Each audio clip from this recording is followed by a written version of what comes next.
এই স্বাধীনতার ইতিহাস জানতে গেলে অনেক সময় লাগবে, তবে আমরা ছোট্ট একটা নাটিকার মাধ্যমে স্বাধীনতার ইতিহাস তুলে ধরছি। চলো নাটিকাটা দেখে আসি। অয়ন, লেখাপড়া কেমন চলছে? ভালো চলছে তো? ভালো বাবা। আরাধ্যা, লেখাপড়া কেমন চলছে মা? ভালো বাবা। শোনো, দেশের অবস্থা কিন্তু অনেক খারাপ। আমি যখন অফিসে যাই আমি নিজেও আতঙ্কিত হয়ে থাকি। এর জন্য বাচ্চাদেরকে নিয়ে সাবধানে থেকো, কখন কি দুর্ঘটনা ঘটে যায়। তুমি কোনো চিন্তা করো না, আমি আমার সন্তানটা সামনে রাখবো। তুমি সাবধানে অফিসে যেও।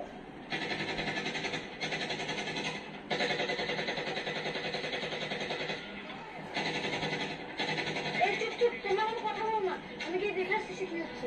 তুমি যেও না, ওর হিংসা উঠেছে, তুমি বাসে নেবে না। আরে না, আমি গিয়ে দেখে আসছি কি হচ্ছে। তুমি ওদেরকে নিয়ে সাবধানে থেকো।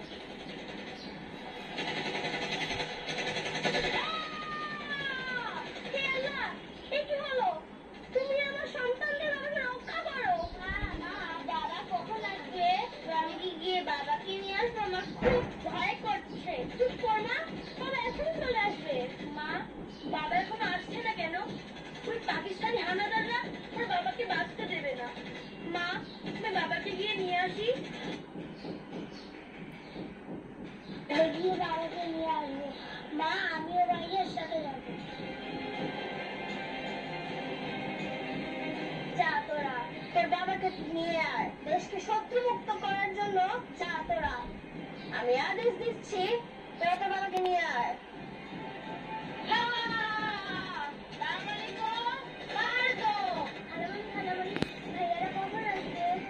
চুপ কর না, ভাইয়া এখনই চলে আসবে। তুই আল্লাহর কাছে দোয়া কর।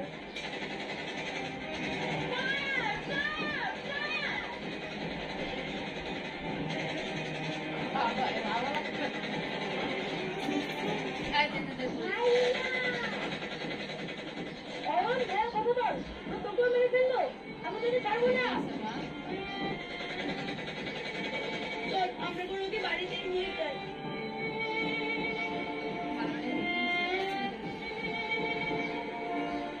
মা, অরুণকে নিয়ে এসেছে। মা, মা গো, বাবাকে তো খুঁজে পেলাম না। ওকে বাঁচাতে পারলাম না মা গো। কি?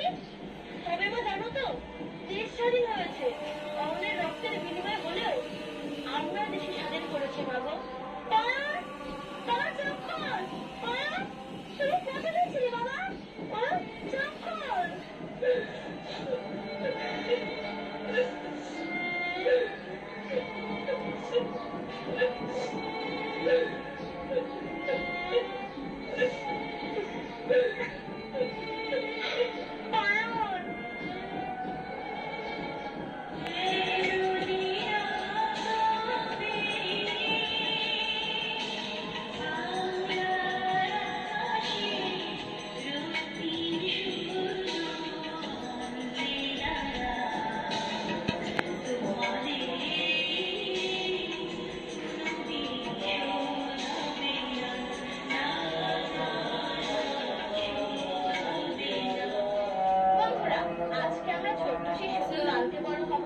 বিদ্যা বুদ্ধি জ্ঞান দিয়ে বিশ্ব জয় করবো।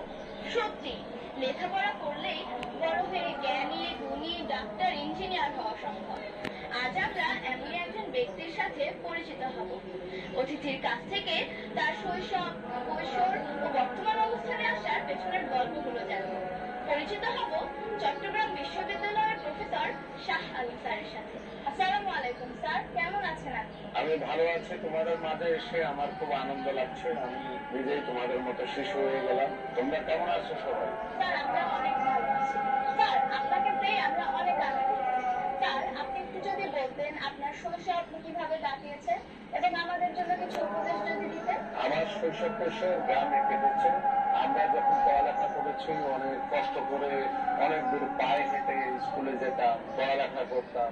মা বাবার শাসন অনুশাসন মেনে চলতে হতো। আমার মা আমাকে প্রথম ভর্তি করিয়েছেন এবং ভর্তি করার পরেই আমার যখন স্কুল জীবন শুরু হয়, এরপর থেকে আমি অনেক দুষ্টামির মাঝেও আমি পড়ালেখাটা ধরে রাখতে পেরেছি এবং ক্লাস 5-এ ট্যালেন্ট ফুলে বৃত্তি পেয়েছি এবং সেখান থেকে